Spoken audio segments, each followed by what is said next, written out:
the Latino community, there's still the assumption that, I am that very few people who made it, who managed to succeed, managed to get, did not fall through the cracks. And I don't want that to be it. I want that to be like more and more of us are able to achieve our dreams and be able to be professionals. Now.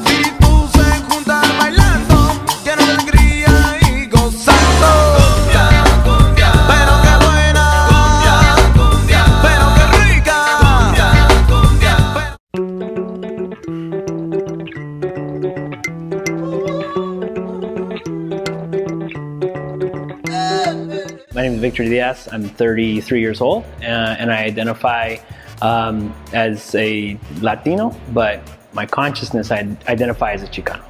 My name is Viviana Reyes, and I am 30 years old, and I am Guatemalan and Mexican. My name is Joe Pep Guzman. I'm 55 years old, and I'm Mexican-American. So my name is Martin Perez. I'm 26 years old. I am Mexican-American. My name is Luis Zamudio.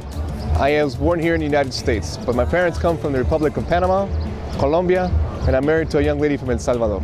So my name is Julieta Cruz. I am 27 years old, and I consider myself a Mexican-American.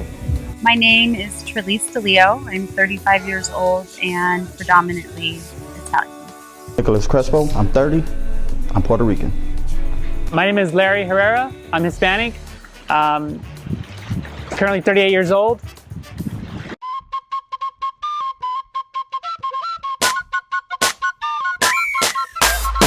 My favorite Mexican food is enchiladas. I love enchiladas and beans. I would say mole is pretty good. Mole is basically, it's chicken with, it's a sauce, I don't know what it's called. It's rice, it's pretty good. My favorite Latino food, it sort of depends on like the time of day, right? So like in the morning, I love chorizo con huevo, but in the evening and like on a nice summer night like this, I like carne asada with a Dos Equis. Favorite Latino food is the good old burrito, because you can put anything in it. Anything works in a burrito, so it's simple. I'm a simple guy, so. Oh, my favorite Latino foods has to be Mexican seafood, mariscos. Anywhere in the valley, we have an abundance of choices for that cuisine, and that's probably my favorite, mariscos, Mexican seafood.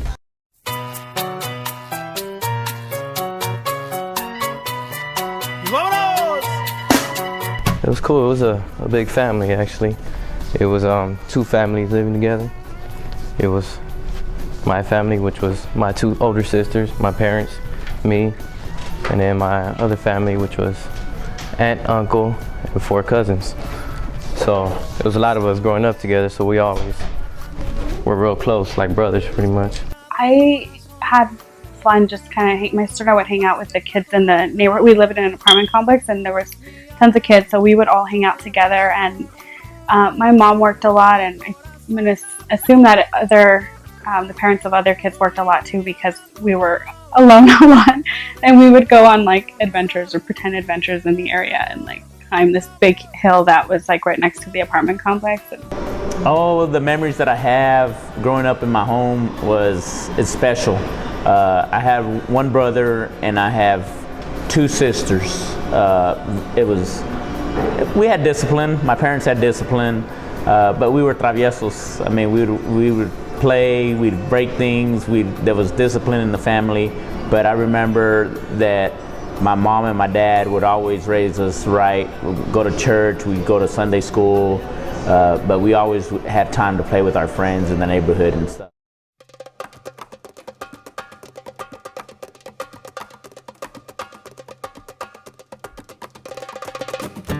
My role model growing up, I probably have to say that collectively, the educators that I was exposed to as a child in my primary years, and then my junior high years, 5th grade through 8th grade, those educators probably had the greatest influence on me growing up, because I was able to discern from them a degree of discipline and the importance of learning and being a good student and having a positive attitude. I'm very blessed. My parents have always been very hardworking, and With the years of being here, they've been very successful, and they were always able to provide for me and my brother. Mom and Dad, although they had limited education, but they taught us great work ethics, and the fact that they taught us how to speak Spanish at home has influenced me in so many ways and prepared me to be the person that I am today. My grandpa was always there with us and always asking us how we did in school, who we hung out with,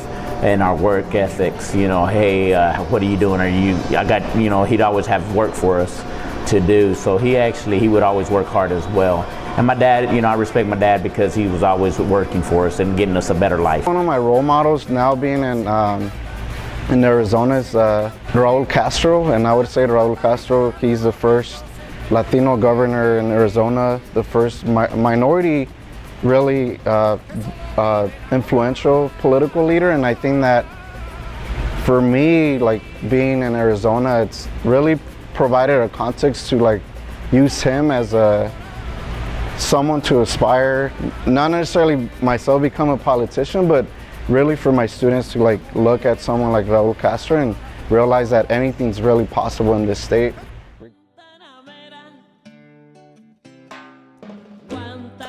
Something that I always remember about my mother is that she would not hesitate to pull us by our ear and talk to us and spank us. Okay. I also remember we lived in a home. Right in front of the home there was a large willow tree, and Mom would take a branch off the willow tree, take off the leaves, and she would spank our legs with it. You know what, being disciplined in my family, oftentimes it wasn't a lecture, it was the chancla, and it was the chancla or the manguera. El cinto. So pretty much when we were little, if we misbehave, we get spanked. Discipline was a lot like the oldest person in my family. That's the person who would win, regardless of whose fault it was. I don't know why. My mom always said, el más grande gana, because the older person knew better what was going on, and that was her way of going with. Some people had this whole, wait till your father gets home. We didn't have to wait till my dad got home. My mom was fond of saying things like, I'm gonna hit you so far up the head that your brain's gonna come out of your nose, it's gonna spill on the floor, and I'm gonna make you mop it up. That's the kind of life or the discipline that I had.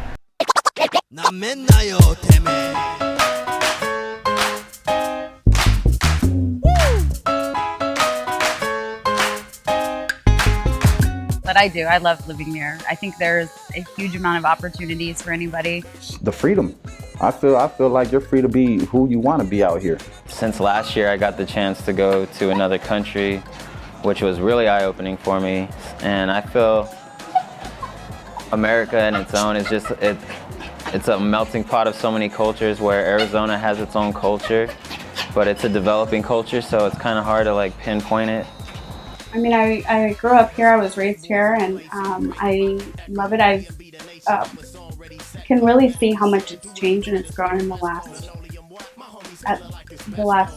20 years that I remember. I do like Arizona. I feel like there is a lot of areas for improvement, of course, but I feel like it's a neat place to live. It's not too overpopulated, and I like being here. My entire family lives here. My feelings about living in Arizona, I think it's the best experience I've ever had because it's the only experience I've ever had. I feel proud to live in Arizona. I think that there's certain individuals that have different perspectives and different views of Arizona with recent news and recent media stories about Arizona. However, when I was about 18 years old, I worked for the Arizona Department of Transportation, and I got to travel Arizona. And I got to see parts of Arizona that not that many people see. Beautiful, everywhere from Route 66, northern and central Arizona. And I got to see a lot of people that were different cultures, different backgrounds, and I got to really experience some of the hospitality that there is out there. I was in Bogota, Colombia over 3 years ago when I was interviewed by the immigration agent when I arrived to Bogota, and he asked me a series of questions. He asked me what my profession was, and I told him what I did as a police officer. He immediately identified me as a member of Joe Arpaio, the sheriff's office, the pink underwear. Unfortunately, that's where I wish people would see Arizona differently and recognize what a beautiful state it is.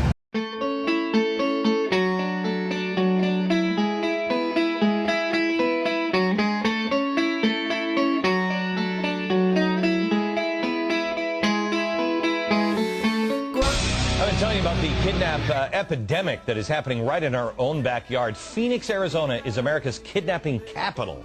It is the second worst city after Mexico City in the world. The bill I'm about to sign into law, Senate Bill 1070, represents another tool for our state to use as we work to solve a crisis that we did not create and the federal government has refused to fix. The crisis caused by illegal immigration in Arizona's porous border. In Arizona, I think that we're depicted as the underachiever and the underdog. I think we're depicted as a community that doesn't demonstrate the ability to have a support system or a safety net socially where we can gain political power and economic power, and a majority of the coverage is dedicated to those issues and not dedicated generally to the mainstream Hispanic successes, of children, boys and girls born in the United States, being Mexican Americans, being born to Americans, and achieving success academically and economically here in the state of Arizona. I think we're portrayed a lot like by the media when it comes down to immigration, for example. I think a lot of that comes into play. I think a lot of people think we're loud, we're, a lot lazy, and I don't think that's true. I think that a lot of us are hardworking. Like any race, we do have lazy people. We do have, people that don't obey the law. Every race does, but I think we have, just like we have the bad ones, we have really good people that make up for it.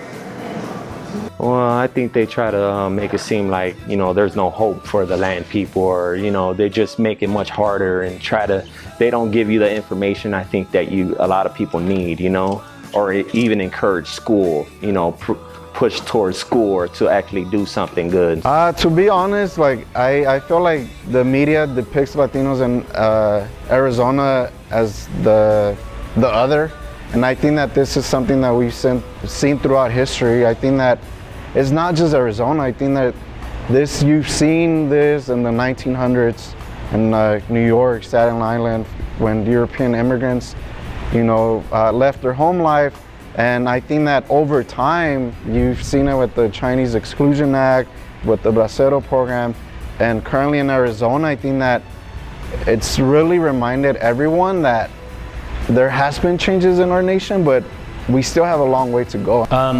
When I think about media depictions of Latinos in Arizona, I just think about how terrorized my mind is, because if I watch the local news, and I rarely do watch local network news, and they report that there's been a shooting or a killing or there's been a burglary or whatever, my mind is conditioned to wait to see the brown face or wait to hear the butchered last name, like Jose Gallardo was convicted of so on and so forth.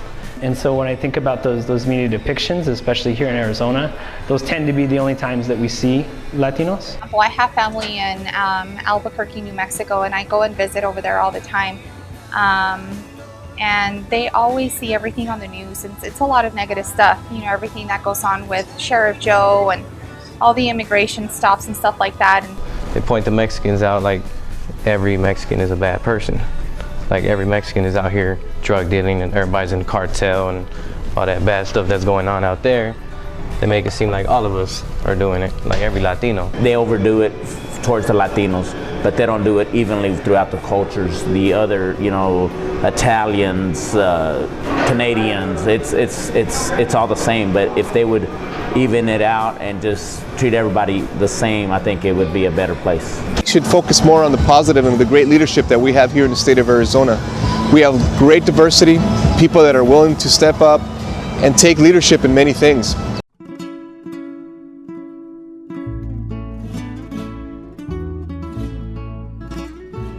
I see Latinos in the next 20 years deeply represented at the state level. I think that because of all the laws and all the issues that are facing Latinos now, I think that there's a young generation of Latinos that are very active and very vocal in this day and age. I see Arizona, right? I feel what is happening now is that as a Latina, there is a big movement in our community where more families, more young people are becoming very empowered. And rather than being reactionary, we are really starting to empower ourselves by educating, becoming more informed. and really trying to make an impact. I think economically, for example, I think we'll progress a lot. I think a lot of, like, I think in the past 20 years or even now, I think getting into college has been pretty hard. But I think going forward, more and more Latinos are starting to go to college, get an education. There's going to be a lot of influence where Latinos are going to bring that passion and that need for change. And we're seeing it right now with the Dreamers. These are students that have done everything that has been asked of them. These are students that are hungry for that opportunity. And these are students that are going to make Arizona a better state. Very successful, equally successful, to be honest. Because if I could do anything about it, and I will, I'm gonna just continue to educate these people, you know, just to come together, basically. And that's why we have this barbershop. This really unites every culture. Everybody's welcome. Latinos are 30% of the population, and that's only going to continue to grow. Excelling in areas and industries that are going to move our country forward, and that is in science, in technology, and engineering, and in mathematics. And I hope that you know, our young kids, you know, in elementary school and high school and in college are, you know, find a way or are motivated to pursue careers in those areas, because that's where America is going. Latinos in this state are very scarred people, and they're people that have grown up in intense fire and pressure.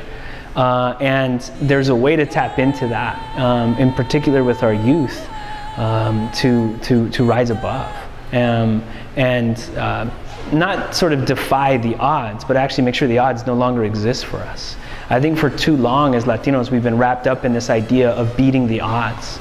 And what happens when somebody like me beats the odds is I actually make the odds stronger, because since I beat them, all these other people won't.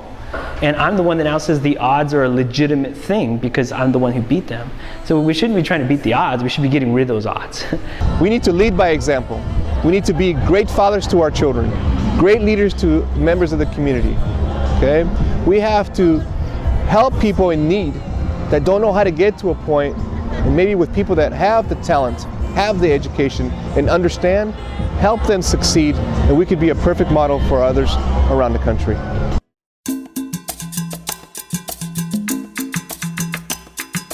What I love about being a Latina is the fact that growing up in a border city, growing up in a family, is that we have, within our own culture, there are so many core values to us, and that is loyalty, that is family, that is celebration of life. I love being Latino because it represents of who I really am. It represents of my God-given talents, skills, and abilities. When I make a decision, I focus, I try hard, I make the decision, and I let the rest fall in place. Something that I constantly remember to this day is that, like, sueños no deberían de ser solo sueños, deberían de ser metas. And that means that it shouldn't be just a dream, it should be like a goal. And I think that it's good to have dreams, but at the end of the day, you have to have a goal, and I think dreams drive your goals. Everything. It's just like the way the families are all brought together. It's just great. You know, everybody's so reunited, and you know, you don't see each other in years, and it's like you were together yesterday. You know, man, we're beautiful people inside and out. We have so much respect for others. Music, you know, the food. Me being a male, we have beautiful women. Seriously, like, we have beautiful women. I love it. I love being able to communicate with these women. I love being Mexican, I love being Mexican American, I love being Hispanic, I love being Chicano, because I have the best of both worlds.